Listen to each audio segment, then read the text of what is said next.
आज गंगनबीड येथे सप्त्याचा तिसरा दिवस आहे आणि तिसऱ्या दिवसाच्या अनुषंगाने आपल्याकडे पाऱ्याची सेवा आलेली आहे।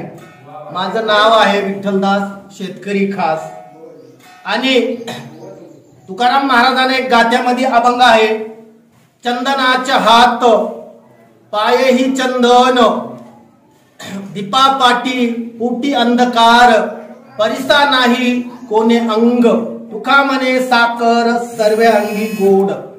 बघा, चंदनाचे हात आणि चंदनाचे पाय कशासाठी म्हणलंय तर समाजासाठी झिजणारे ज्याचे हात पाय आहेत त्याच्यासाठी काय म्हणले, चंदनाचे हात पाय ही चंदन आणि दीपा पाटी पोटी म्हणजे दुसऱ्याला उजेड देतो दिवा, पण स्वतः तो पोटामध्ये त्याच्या अंधकार असतो।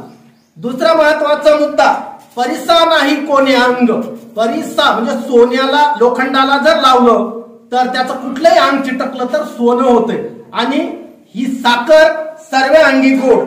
म्हणून हल्ली आत्ताच्या या महाराष्ट्राच्या राजकारणामध्ये असलेले देवाभाऊ, त्याचं मंत्रिमंडळ आणि मंत्रिमंडळाचा विस्तार म्हणून या भारताच्या असलेल्या राष्ट्रपती यांना नम्रतेची विनंती आहे।